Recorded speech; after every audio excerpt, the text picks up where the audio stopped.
오늘은 구원의 원리에 대한 네 번째 시간입니다.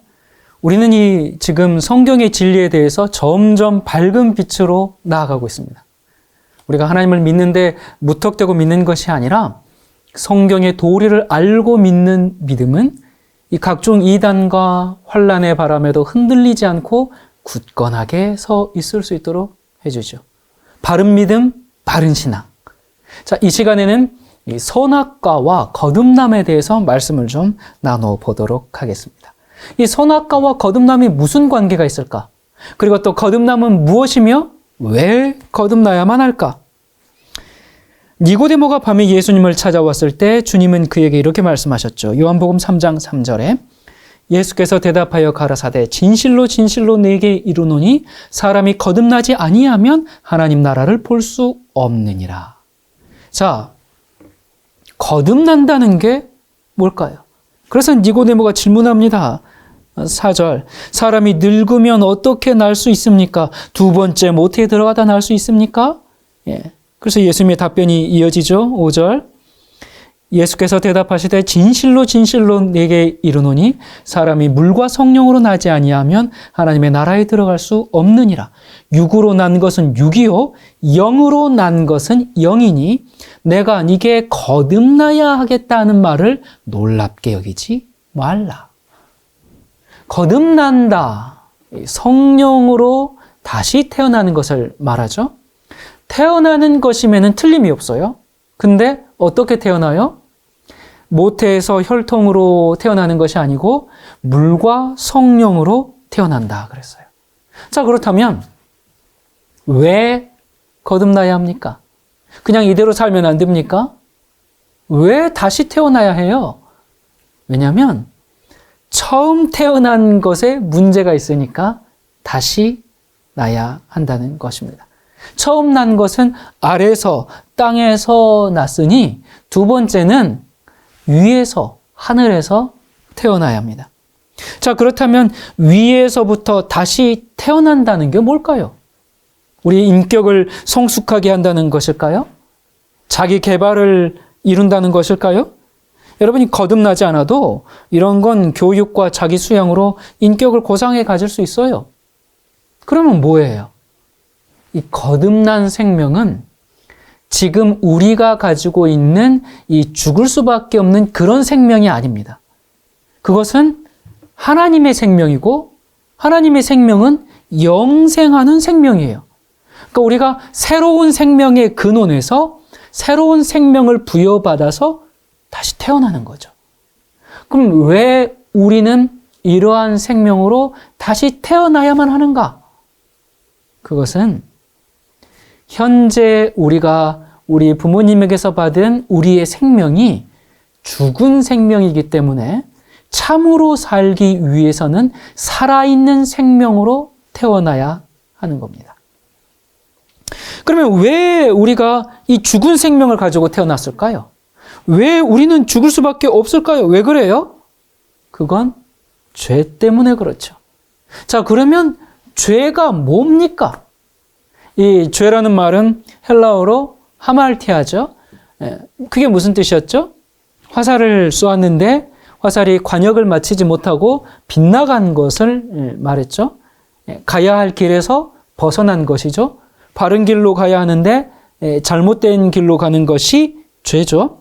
자, 이것은 이제 신약 성경에서 알려주고 있는 그 원어가 가진 의미를 우리가 좀 본 것이고, 성경에는 죄에 대해서 5가지 분명한 정의가 있습니다. 첫 번째, 죄는 불신입니다. 요한복음 16장 9절에 죄에 대하여라 함은 저희가 나를 믿지 아니함이요. 자, 또 두 번째는 죄는 불선행입니다. 야고보서 4장 17절에 이러므로 사람이 선을 행할 줄 알고도 행치 아니하면 죄니라. 세 번째, 죄는 불순종입니다. 로마서 5장 19절에 한 사람의 순종치 아니함으로 많은 사람이 죄인 된 것 같이. 네 번째, 죄는 불의입니다. 요한일서 5장 17절에 모든 불의가 죄로 돼. 다섯 번째, 죄는 불법입니다. 요한일서 3장 4절에 죄를 짓는 자마다 불법을 행하나니 죄는 불법이라. 이렇게 성경 자체가 죄는 이꼴 무엇이다라고 아주 분명하게 5가지 정의를 내려주고 있죠.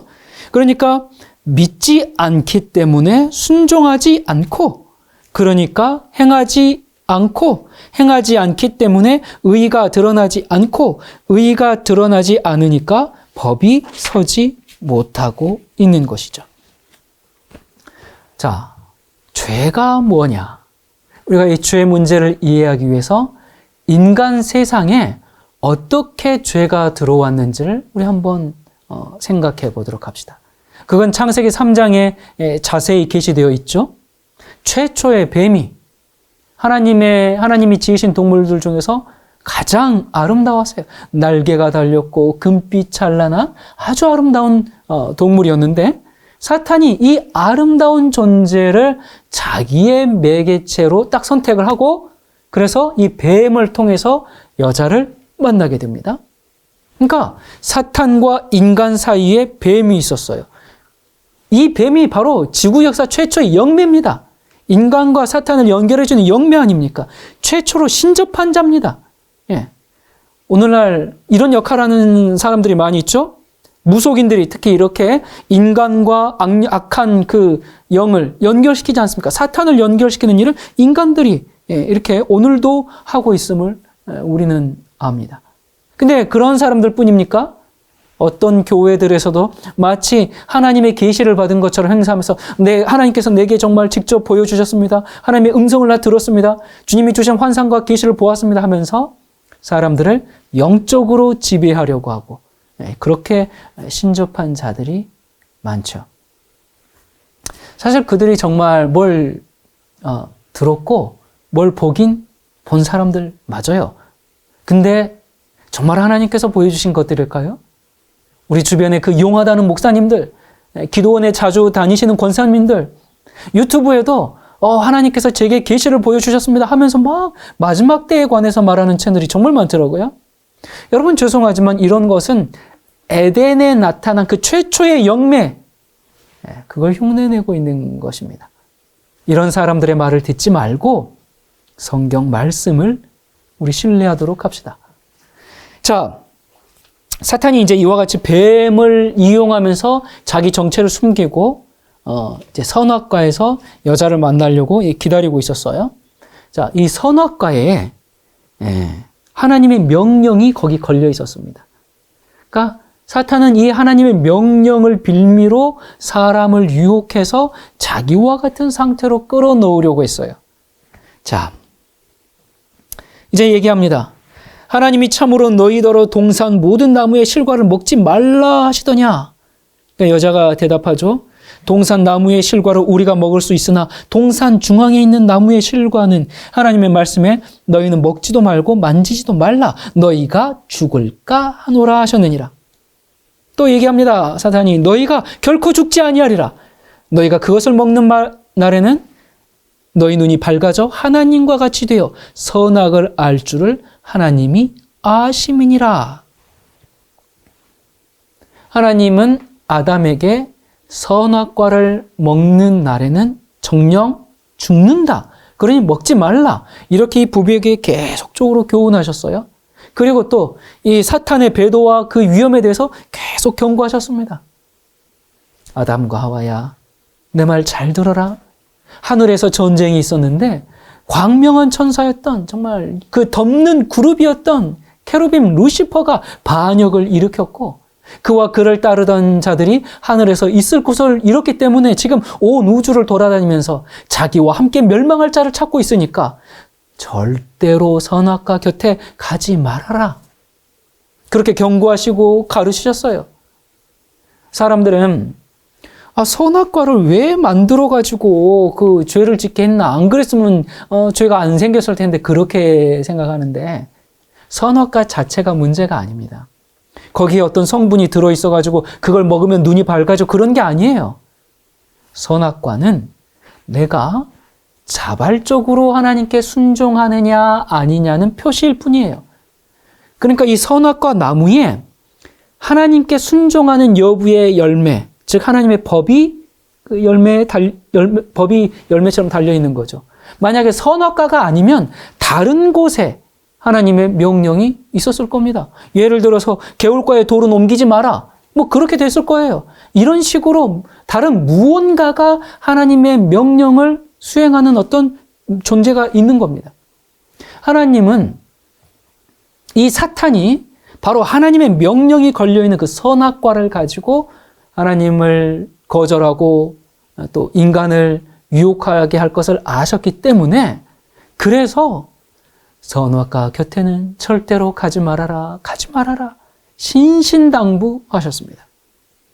선악과가 없다면 내가 자유의지로 내가 원해서 하나님을 섬기는 것인지 하나님을 섬길 수밖에 없도록 프로그래밍 돼가지고 하나님을 믿는 것인지 우리는 알 길이 없죠.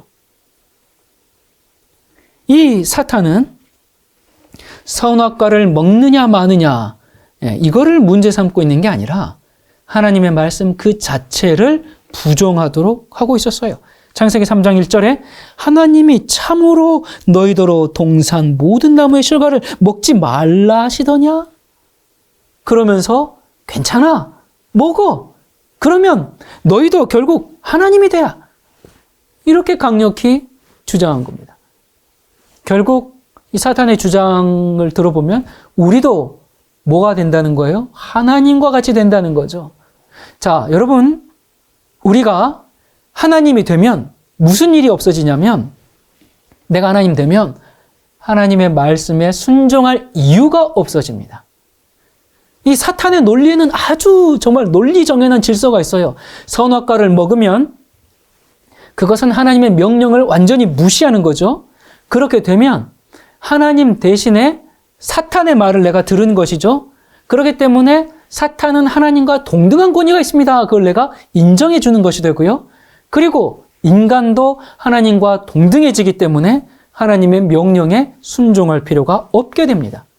이것이 바로 사탄이 하늘에서 시도했다가 실패한 바로 그 주장이고, 그래서 자기가 쫓겨났잖아요. 그거 하려다가.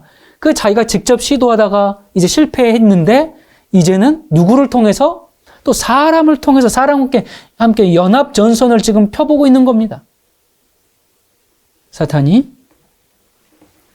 하나님과 같이 되려고 했죠.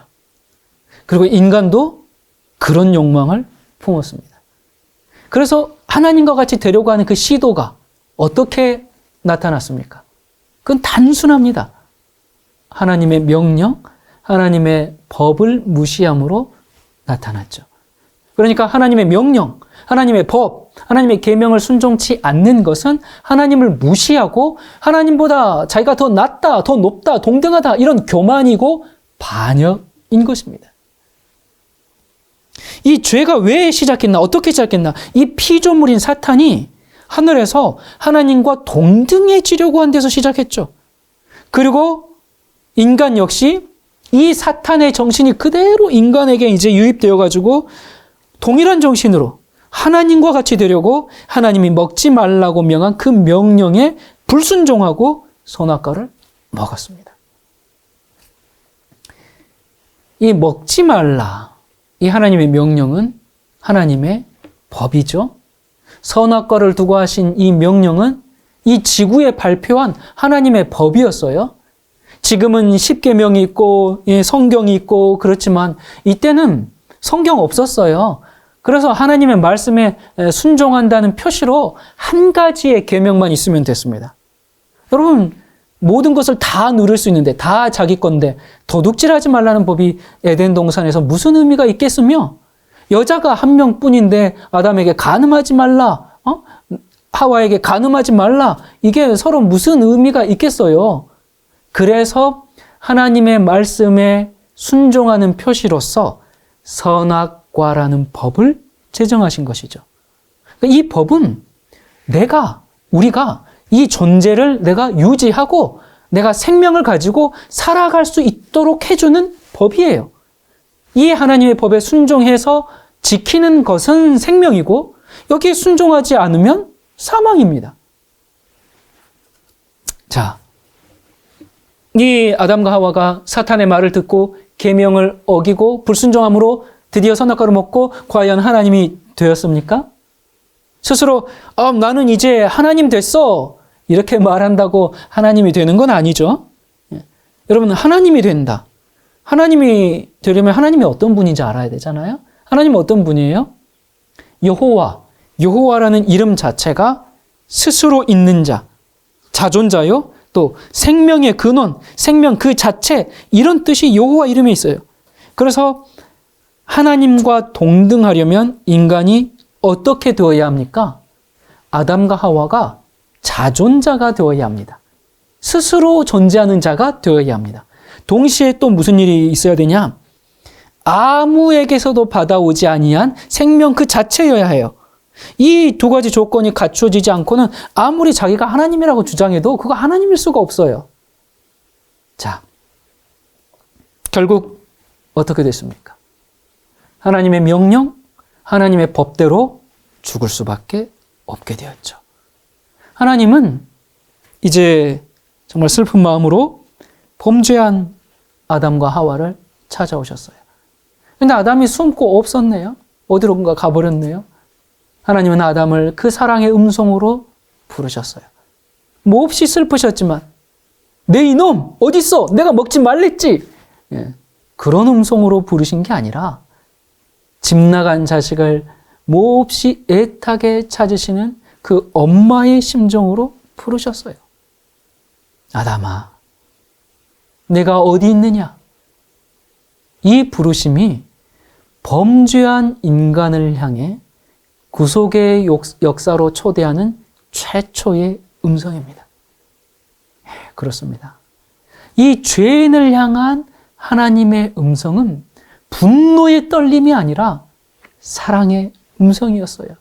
만일 이때 하나님이 부르지 않았으면 그것으로 인류의 운명은 끝났을 겁니다. 이 부르심에 아담은 대답했어요. 만일 아담이 대답하지 않고 그대로 그냥 먼 길로 도망가 버렸다면 인류 역사는 죄로 완전히 망해버렸을 겁니다. 그러나 하나님의 그 따뜻한 부르심이 있었고 아담이 거기에 응답함으로 이 인류가 구속의 은혜를 누리게 되었죠. 아담아, 네가 어디 있느냐? 벗었으므로 두려워하여 숨었나이다. 여러분, 벗었다는 것은 무슨 뜻일까요? 그냥 옷이 벗겨졌다는 걸까요? 그건 죽었다는 뜻이죠. 아담은 하나님의 명령을 불순종하자마자 자기가 죽었다는 사실을 깨닫는 그 눈이 밝아진 거예요. 그래서 숨었습니다. 그래서 그들은 이제 자기들의 존재와 생명을 반납할 수밖에 없게 됐어요. 이 생명과 존재를 반납한 결과가 뭐예요? 그게 죽음입니다. 그 존재와 생명을 반납하면 어떻게 됩니까? 그들은 없어지는 것이죠. 그래서 창세기 3장 19절에 너는 흙이니 흙으로 돌아갈 것이니라. 하나님께서 아담과 하와에게 생육하고 번성하여 땅에 충만하라. 그렇게 창세기 1장에 말씀하셨는데, 근데 아담이 단 한 사람의 아들도 낳기 전에 그의 존재와 생명을 반납하고 비존재, 비생명이 되어버리고 말았죠. 그러므로 아담의 모든 후손이 이제 존재할 수가 없고 생명이 있을 수가 없게 되었어요. 그래서 고린도전서 15장 22절에 아담 안에서 모든 사람이 죽었고, 예? 아담이 죄 짓기 전에 낳은 생명이 있어요, 없어요? 없어요. 아담이 죄를 짓고 죽음을 선고받은 이후에 후손이 태어났습니다. 그래서 하나님의 이 참된 생명을 가지고 태어난 자가 아무도 없게 되었어요.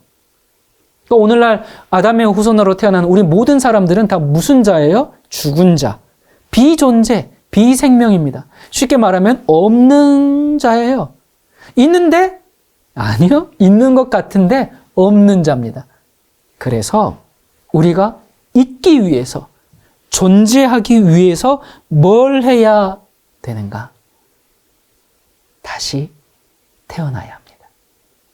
우리가 이 비존재, 이 비생명에서 존재와 생명이 되려면 다시 태어나야 하는데 그것은 육으로 나는 것이 아니고 뭘로 나요? 영으로 나는 것이, 성령으로 나는 것이죠. 이것이 거듭남이고 중생입니다. 이게 다시 태어나는 것이죠. 태어나야 하는 이유죠. 만약에 아담이 죄를 짓기 전에 자식을 낳았어요. 그리고 그 자자손손 계속 죄를 짓지 않고 하나님 말씀에 순종하면서 살았다면, 그리고 또 우리 역시 그러하다면 우리는 거듭날 필요가 없습니다. 그런데 아담이 죄를 짓고 난 후에 생명을 낳았고, 이 생명은 죽은 생명이에요. 죽을 수밖에 없는 운명을 가지고 태어나는 비존재들이에요. 그래서 죄는 법적으로는 불법이고, 도덕으로는 불의이고, 생활적으로는 불선행이고, 종교적으로는 불신이며, 존재적으로는 비존재예요. 생명적으로는 비생명, 곧 사망인 것입니다. 하나님께서 인간을 로봇이 아니라 생각하고 결정할 수 있는 그런 인격적인 존재로 창조하셨잖아요. 그러니까 하나님께서 창조한 그런 피조물이라고 해서 마음대로 그냥 막 이렇게 저렇게 휘두르지 않고 우리를 아주 인격적으로 대우하시고 존중하십니다. 어떻게 존중합니까? 인간에게 자유의지를 주셔서 하나님을 섬길지 말지, 순종할지 불순종할지 그걸 선택할 수 있게 하셨죠. 근데 인류의 시조는 그 자유의지로 불순종을 택했어요. 선악과를 먹고 하나님처럼 살아보려고 했어요. 근데 하나님처럼 살기는커녕 오히려 있던 생명까지 반납하게 되었죠. 그래서 우리는 이 죽은 자의, 생명 반납한 자의 후손이기 때문에 우리는 죽은 상태로 살아가고 있는 겁니다. 참 말이 역설적이에요. 죽은 자이기 때문에 죽은 상태로 살아가고 있어요. 그래서 이런 현실이기 때문에 우리가 새로운 생명으로 다시 태어나야 합니다. 그래서 에베소서 4장 22절부터 보면 너희는 유혹의 욕심을 따라 썩어져가는 구습을 따르는 옛사람을 벗어버리고, 이 죽은 자예요. 이거 벗어버리고 오직 너희의 심령이 새롭게 되어 하나님을 따라 의와 진리의 거룩함으로 지으심을 받은 새 사람을 입으라. 다시 태어나라. 이것이 재창조고 거듭남입니다. 여러분, 법이 왜 존재해요? 법. 어기면 벌 주려고 존재합니까? 아니죠. 법은 벌을 주기 위해서 있는 것이 아니고 행복과 안녕을 위해 있는 거죠.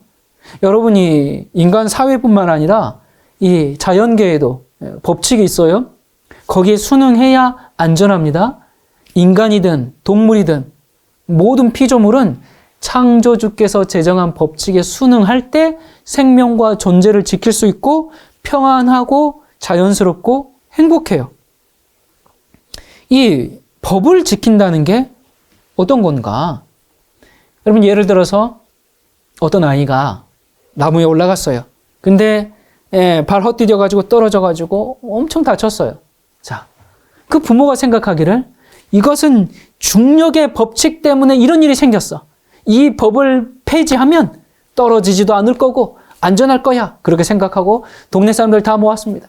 그래서 여러분, 우리가 정말 저희 아이가 이 중력의 법칙 때문에 아이가 떨어져서 다쳤으니 이 법을 우리 폐지하기로 결의합시다. 그렇게 주장해가지고 마침내 온 동네 사람들이 만장일치로 결의했습니다. 그러면서 자, 여러분, 이제 중력의 법칙은 폐지되었으니까 누구든지 높은 데서 뛰어내려도 아무 일 없을 것이니 자, 뛰어보십시오. 그렇게 말한다고 만유인력의 법칙이 폐지되는 것은 결코 아니죠. 예. 자, 법을 폐지한다고 법이 사라지는 게 아니에요. 이러한 법칙들에는 정말 사람들이 안 죽으려고 조심조심하면서 순종합니다. 왜 이 법칙을 순종해요? 그 법칙을 어기면 당장 손해가 오고 고통이 오니까 그 법칙 지켜가면서 뜨거운 거 손 대면 타고 높은 데 떨어지면 죽고 자연에 쏠리고 법칙이에요. 그래서 조심조심합니다. 그런데 하나님의 법에는 소홀히 합니다. 왜 그래요? 그 법을 어겨도 즉각적인 벌이 따르지 않으니까 마치 중력의 법이 없는 것처럼 자주 옥상에서 지금 뛰어내리고 있습니다. 하지만 법을 어기면 어떻게 돼요? 뛰어내리면 반드시 죽어요. 근데 왜 우리가 안 죽는가?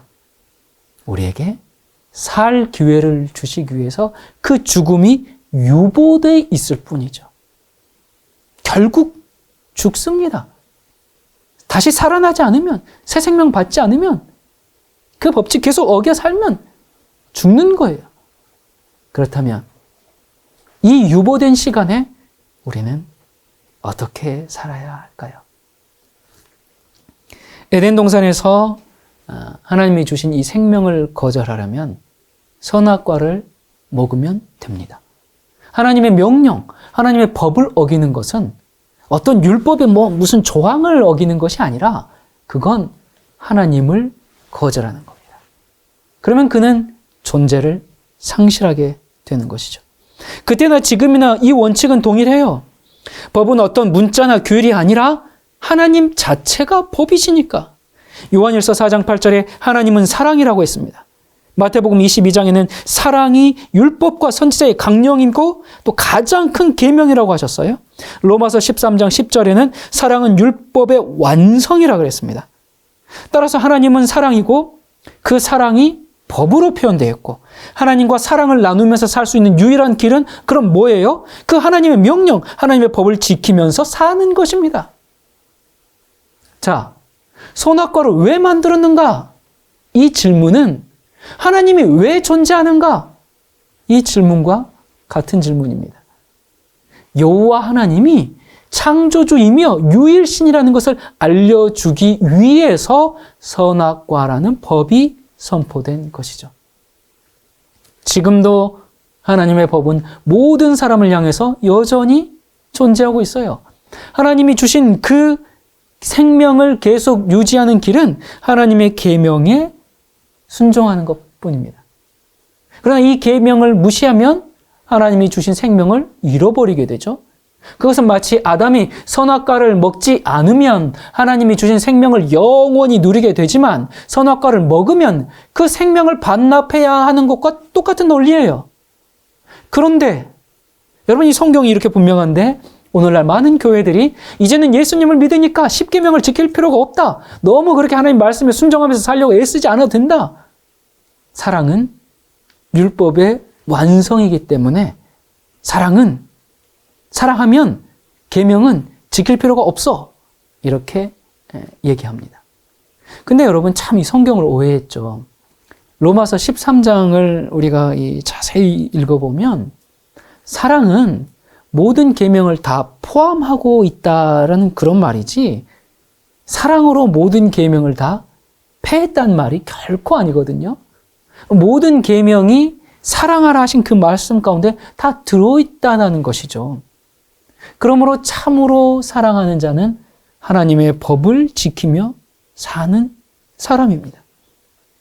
여러분, 오늘날 그 예수님 때문에, 예수님의 그 은혜 때문에, 십자가의 보혈 때문에 이제는 계명을 어겨도 괜찮다라고 말하는 것은 에덴 동산에서 하와에게 속삭인 뱀의 말과 다를 바가 없어요. 그거는 선악과를 먹어도 괜찮아. 하나님 사랑이신데 그 말하고 뭐가 다릅니까? 그 똑같은 거거든요. 이 하나님의 법은 예수님을 믿는 사람들이 지킬 수 있고 또 지켜야 하는 계명이에요. 로마서 8장 4절부터 보면 육신을 따르지 않고 그 영을 따라 행하는 우리에게 율법의 요구가 이루어지게 하려 하심이니라. 육신을 따르는 자는 육신의 일을, 영을 따르는 자는 영의 일을 생각하나니 육신의 생각은 사망이요 영의 생각은 생명과 평안이라. 육신의 생각은 죽음이야. 영의 생각은 생명이야. 오늘날 하나님의 법, 하나님의 계명은 하늘에서도 그러했듯이 또 에덴에서도 그러했듯이 하늘과 땅에서 여전히 하나님의 보호자의 기초입니다. 하나님의 법이 하나님의 보좌의 기초예요. 사탄이 하나님의 법을 무시하고 하나님과 동등해지려고 했듯이 지금도 하나님의 계명은 폐했어. 이제 사랑만 하면 돼. 그거 다 뭐 지키지 않아도 돼. 그런 것은 사탄의 주장과 같습니다. 그건 자기가 하나님이라고 주장하는 것과 같아요. 이제 자기가 새로 법을 만들어가지고 그러면 돼. 하나님은 그렇게 말씀하신 적이 없어요. 그러므로 계명을 폐하는 것은 여호와 하나님을 그 보좌에서 내려오게 하기 전에는 있을 수가 없습니다. 그 보좌에, 하나님의 보좌에 사탄이 앉을 때만 계명은 폐해질 수가 있는 것이죠. 그냥 구테타로 역모로 하나님을 폐위시키기 전에는 하나님의 계명은 폐해지지 않습니다. 처음 사람이 사탄의 유혹에 빠져가지고 하나님의 명령을 무시한 결과 어떻게 됐다고요? 하나님이 주신 생명을 반납해야 됐어요. 그래서 너는 흙이니 흙으로 돌아가라. 이 말의 뜻은 나의 그 생명과 나의 그 존재, 그걸 반납하니까 돌아가 버린 거예요. 결국 없어져 버린 것이죠. 이렇게 없어진 사람이 하나님의 손에 의해서 다시 태어나고 죽은 자 가운데서 다시 살아나지 않으면 영원히 없는 것이죠. 그래서 하나님에게서 다시 태어나는 것이 중생이고 죽음 가운데서 살아나는 것이 부활이고 거듭나지 않으면 우리는 비존재로 있는 것이죠. 지금 우리가 어찌어찌 이렇게 그냥 이렇게 살고 있는데 이 살고 있는 이 유예의 기간이 끝나면 모든 비존재는 그 상태가 실제로 그냥 영원히 없어지게 됩니다. 이렇게 되지 않도록 하기 위해서 예수님은 거듭나야 한다고 강력하게 말씀하셨어요. 여러분, 우리는 오늘 성경의 놀라운 교훈을 알게 되었어요. 우리는 반드시 거듭나야 합니다. 거듭나야 사는 것이고 살아있는 것입니다. 그렇지 않으면 죽은 자입니다. 비존재입니다. 그렇다면 어떻게, 무슨 방법으로 거듭나는가? 다음 시간에 이어서 말씀을 나누도록 하겠습니다. 기도하겠습니다. 생명의 근원이신 하나님 아버지, 우리는 하나님의 생명으로 다시 태어나길 간절히 소망합니다. 육신의 생각대로 살지 않고 생명의 성령의 법을 따라, 성령을 따라 넉넉히 하나님의 법에 순종하며 살 수 있는 힘을 이 시간 주시옵소서. 따뜻한 사랑의 음성으로 오늘도 우리를 부르시는 하나님 아버지, 네가 어디 있느냐? 어디서 방황하고 있느냐? 어디서 머뭇거리고 있느냐? 주님, 우리가 죄의 자리에 있다 할지라도 주님 앞에 나올 수 있는 용기를 주시고 주님의 창조의 손길이 우리를 새롭게 하여 주시옵소서. 사랑이신 예수 그리스도 이름으로 간절히 기도드립니다. 아멘.